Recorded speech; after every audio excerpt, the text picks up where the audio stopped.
case you haven't noticed by now, my channel covers a wide variety of topics, including like my knife making, some of my training, some videos that I just make for my own entertainment, for if somebody else wants to watch it, just for entertainment purposes. And I want to start including a little bit more educational content as well, especially when it comes to self-defense and knife fighting, because a lot of people are curious. I've had a lot of people message me, email me asking, where I learned it, where they can learn it, if I could post videos explaining some things. So I'm going to, just because I find it interesting, and if it's not for you, then you don't have to watch it. Anytime I post a video about knife fighting or my training, it seems to trigger weak men to come in the comments and start hating, which is fine with me. It doesn't bother me at all, especially if I have my shirt off. I just assume it's men who haven't taken care of themselves, and that's why they get triggered. But you know what, that's engagement for me, so I don't mind at all. If you like this content and you want to follow along, you do. If not, you don't have to. I'm not getting paid for this, so the only time I get paid is if you buy one of my knives. But the knives speak for themselves. As far as my expertise, I'm not claiming to be an expert. I've said people request for me to share what I know and how I train, so I'm going to do that. I'm not going to give you credentials because I really don't have any. I've spent a lot of time training. I've done martial arts. I've been doing martial arts most of my life, but not necessarily anything specific to knife fighting. So this is things that I've learned, that I've practiced thoroughly, hours and hours and hours a week for many years. So if you're interested, then you can follow along. The only credential that I will give you is that I am a firefighter and I'm a paramedic, so I do have a medical background. I've been an EMT or paramedic for 10 years, so I do understand human anatomy. And I'm just one of those people that loves to learn, will take information from any source that I find credible and incorporate it in my own training. Today we're going to talk about defending yourself against a knife attack. I'm not going to get into the specifics of knife fighting in the sense of knife dueling with another person with a knife, because that's going to be a separate topic. I have had a lot of people request that as well. I'll get into that eventually. But today we're going to be talking about defend yourself against a knife attack. Knife attacks are becoming more and more common in other places than the United States where they don't have firearms. Criminals use knives a lot. Today, I want to talk about 2 improvised techniques that you can use to defend yourself against a knife attack. If you have no weapon, as much as I believe that you should always be prepared, sometimes it's not possible. If you think about it, how many of you travel? How many of you go to different countries where they have different laws? Some of these countries you can't carry a knife. You can't even bring one into their airport, so you couldn't even check it in your bag. Definitely not a firearm. In a lot of these countries, carrying even a screwdriver concealed is considered a crime. A very serious crime that can land you in jail. Are you willing to take that risk in a country that you're unfamiliar with, when you're traveling, say with your family, to end up in a prison in a different country where you don't know the legal system, you don't know how you're going to be treated? In those scenarios, there are a couple of techniques that you can use if you are encountered with violence from an edged weapon to protect yourself and others. Very simple technique, something that you carry with you all the time. 2 things that you carry with you all the time. We'll say 2.5 things. And it's very effective. Just a trigger warning for any of the haters that are in the comments. Probably gonna have my shirt off at some point. It's hot. I live in Texas. It is extremely hot. As you can see, my shirt is almost already soaked through just from standing here talking. And I like to get some sun. I don't understand what the big deal is, why that triggers people so much. If you go to the beach, men have their shirts off. If you watch sports, men have their shirts off. If you watch UFC or boxing, they don't box or do UFC with their shirts on, they do it with their shirt off. But for me, it's because I'm soaking through my shirt. It's hot in Texas, and I want to get some sun. If you don't like it, don't watch. In countries where knife violence is more prevalent than in the United States, they found ways to defend themselves. And it kind of has some older roots as well.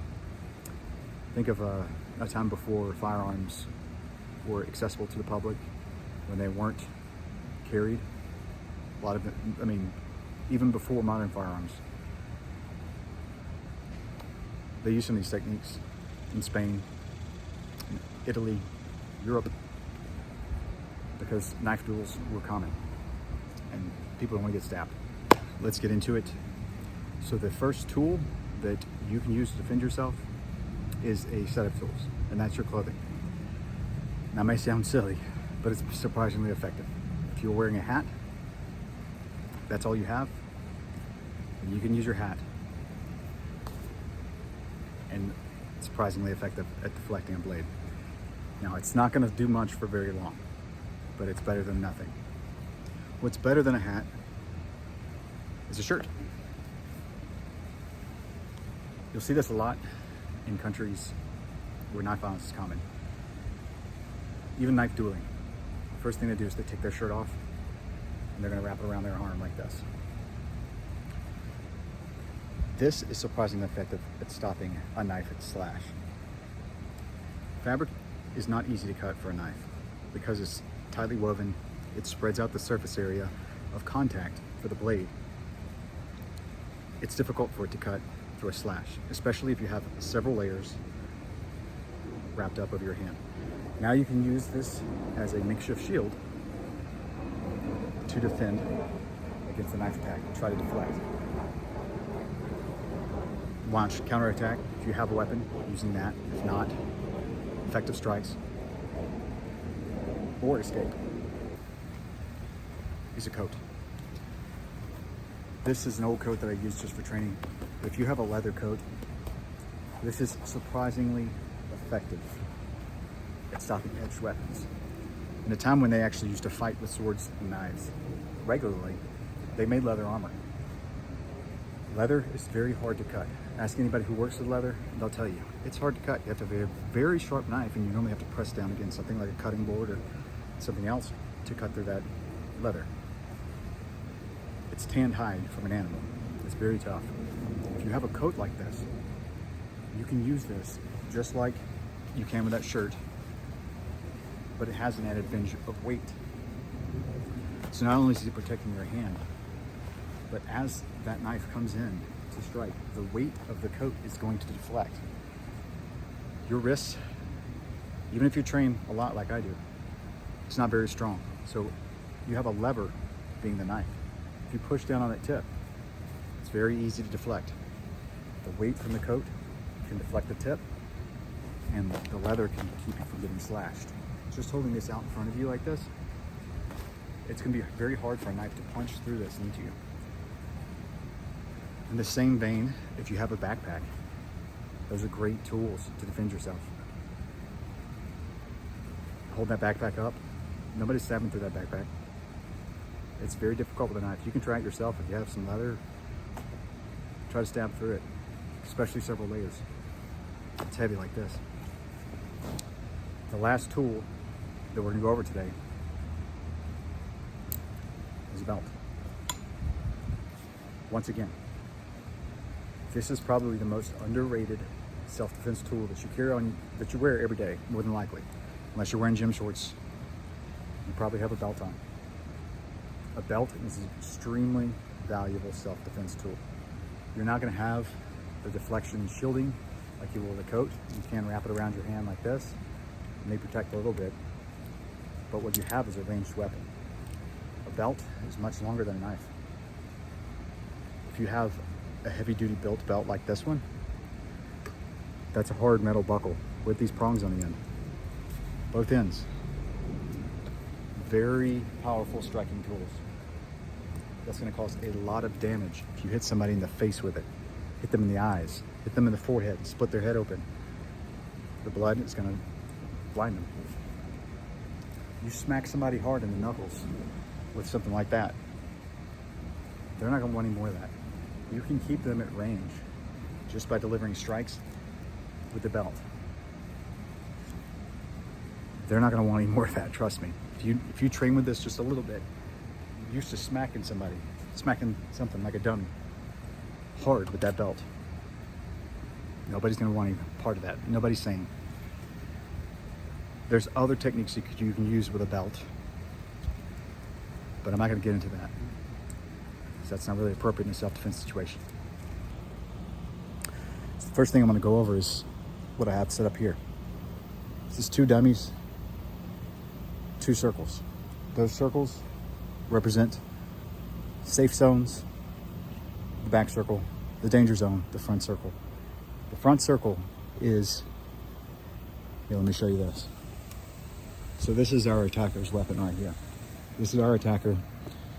Imagine his arm is extended, and this is his weapon right here. So this circle is where he can reach in any direction.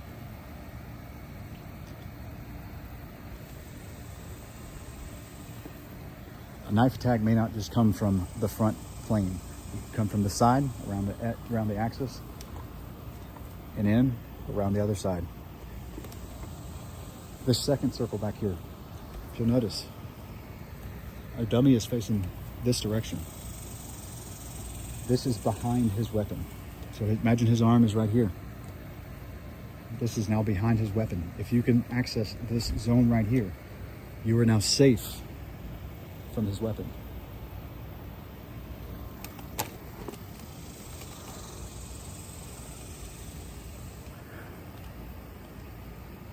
So here's our attacker's weapon.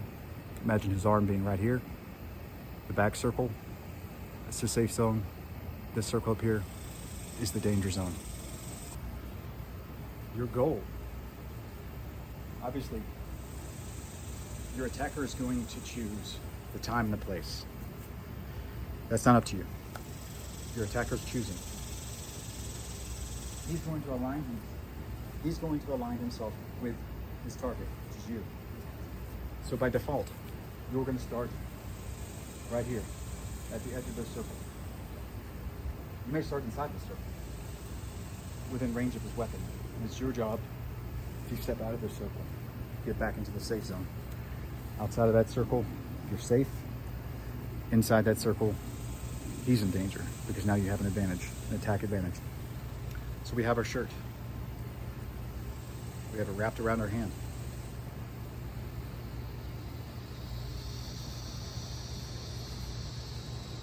We are in the safe zone. Our goal, as our opponent attacks, as our attacker attacks, is to deflect his weapon and move around to the outside. Get into position where you can deliver strikes, effective strikes to your opponent without receiving any damage. The key to defending yourself against a knife is managing your range. Taking the advantageous position and then delivering effective strikes to end the threat.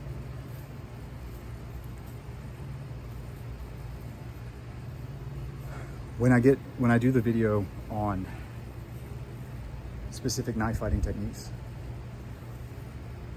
I'll talk more about footwork.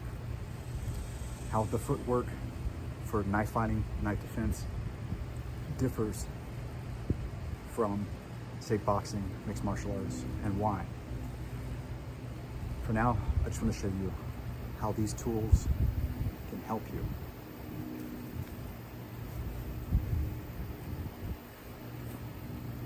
As the opponent throws his strike, deflect, you enter. I wish this was swung a little faster, so it'd be a little more realistic, but it doesn't. I need to get stronger springs or something.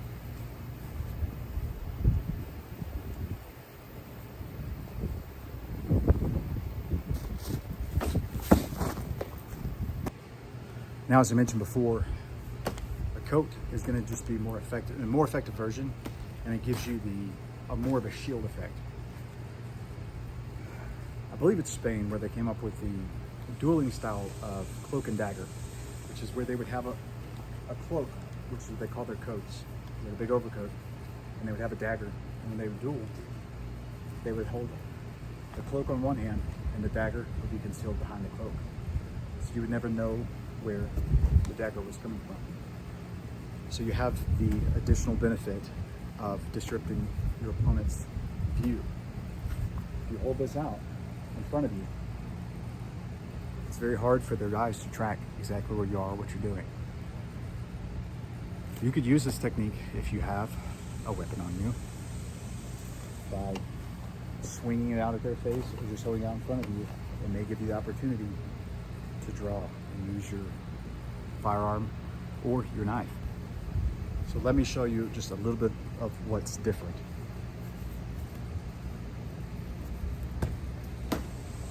You can use it just like that. You can use it like a shield. As we already talked about, it's heavy, it's going to deflect their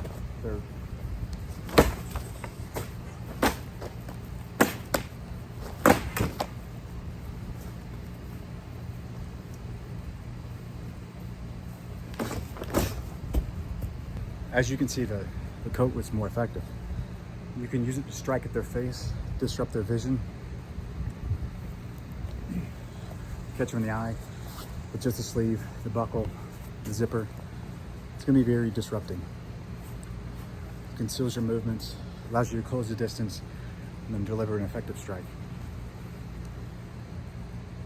Very valuable. Let me show you the belt. Strategy with the belt is to defeat your opponent, outstrike them. Use this buckle. Make sure you have a good grip. Wrap this around your hand at least once. You don't want to reduce your range too much. So I would just do once. If you have a good buckle in here like this, grab that in your hand. Now you have a tool that's going to be very effective at striking. It's going to create like a whip-like motion. It's going to accelerate that metal tip. It's going to do a lot of damage when it hits. Once again, this is not the head. The head's back here. This is their defense. This is their weapon.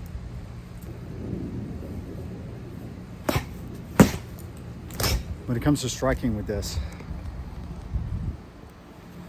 it's something that's going to take practice, because unlike a stick, a belt, you have to keep it moving. Kind of like a martial arts, like nunchucks, right? Because there's nothing to support its structure. If it's just dangling, it's going to be hard to generate any power. It's much more effective when you keep it moving. It doesn't have to be complicated. It also will disguise exactly where your attack's coming from. They're never going to know when you're going to strike. It's also defending. So if they stick their arm out there and this thing is spinning around, odds are that you're going to be able to smack their arm, and that's going to hurt. And I don't want any more of that. So it's something you just have to practice with it. It's nothing extremely complicated. It's just something that you have to practice. Just do figure eights. Just keep it moving. When you're ready to strike, when you think the opportunity is there, you're going to reach out, crack him upside the head. Hit him in the forehead. Hit him in the eyes. Hit him in the ear. It's going to hurt. It's going to hurt a lot. Hit him in the teeth. People are spitting their teeth out. They're not thinking about attacking you anymore. That's just the reality. And then, of course, ideally, you strike that hand with the weapon, and they drop it. It doesn't matter if they think they have a good grip on there. They're not expecting a metal buckle to come smacking down on their knuckles. And if they do, the natural reaction is to pull your hand back. And as they do that, they can drop that weapon. A knife is a weapon that requires, it's all dependent, its effectiveness is all dependent on your grip on that weapon. So if you can smack that hand, even smacking the weapon, the sudden impact is going to be too fast for their brain to react. So the sudden impact can cause them to drop the weapon. If they know they're about to stab, they can squeeze. But if they're just standing there, if they think that you're out of range and you suddenly smack the hand or the weapon, they're not going to be ready for that impact. Their brain can't react. It's going to knock it right out of their hand. Men, you need to be wearing belts. You need to wear a good quality belt. I bought this one on Amazon. I've had it for years. It works great. I wear it on duty. It's quick disconnect, so you just push these tabs, it disconnects. Now obviously it's going to be through your belt loops, but you have to practice popping it, pulling it out, and then if you need to switch hands, because my buckle's on the left side, it goes around like this. You could do it like this, but that's just the way I've always done it. So the buckle goes in this way. Pull that out, switch your hands, you're ready to go. Of course, if you have a gun tucked in this belt, it's not gonna work because you gotta pull it off, your gun's gonna fall out. But once again, this is a situation in which you don't have access to a better option. This can become a very good option. This is also not considered a deadly weapon. A belt is not a deadly weapon. If you're in a situation where you just got somebody who's, maybe they don't have a gun or a knife, deadly force wouldn't even be justified. You're not gonna get in trouble for smacking their butt with a belt. This is not considered a deadly weapon. But that can certainly do some damage and can take the fight right out of them.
Another technique that you can use with the belt, obviously you have your hand wrapped like this,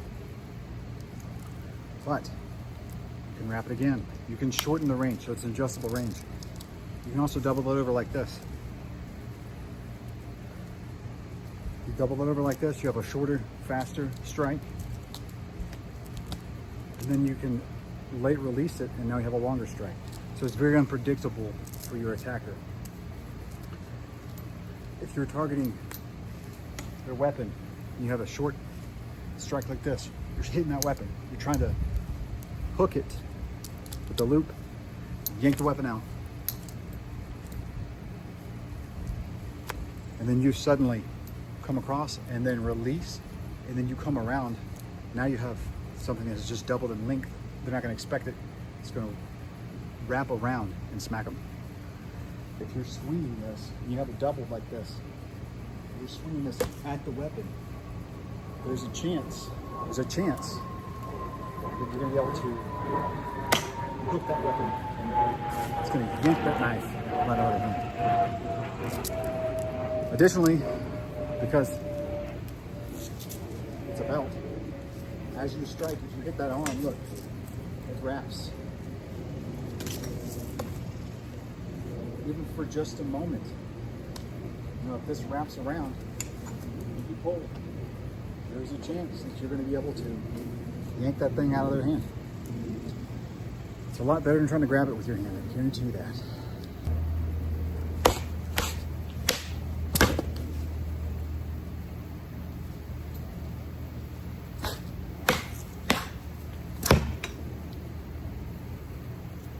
That's the range adjustment. Strike, strike, striking, and then reverse. If you don't want to do this, swing this around. You can also just use both hands. Pull it back like this, like you know, popping somebody with a towel. You keep one hand in your hand. That way you can provide tension, and when you're ready to strike, release. Something like this.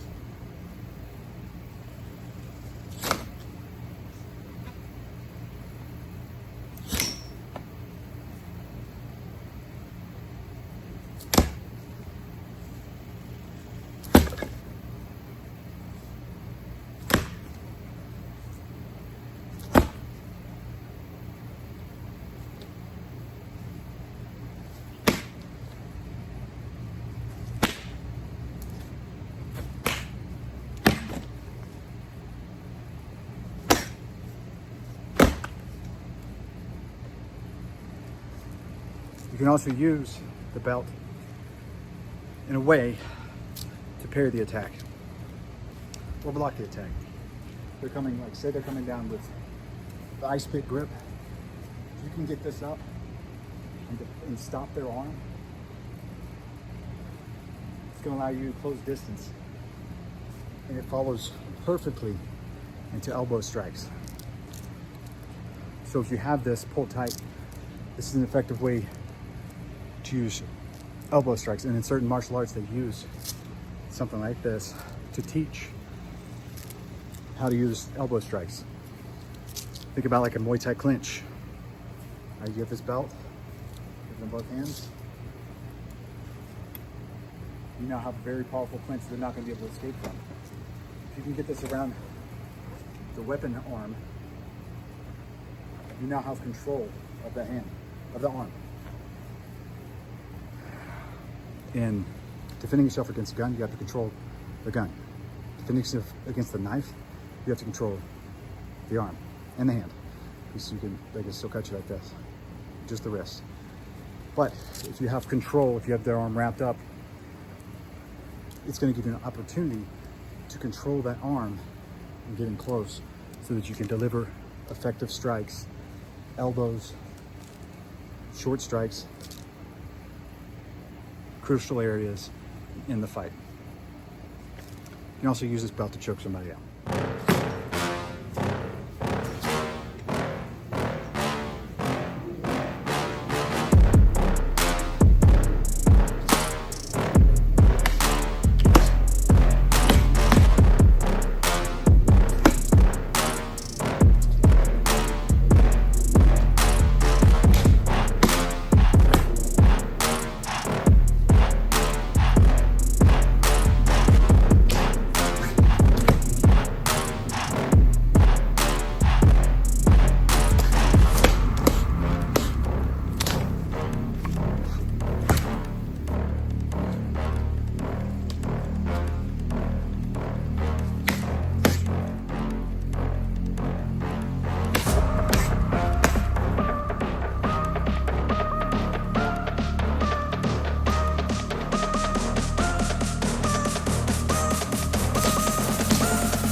didn't really mean to do that, but I guess that works.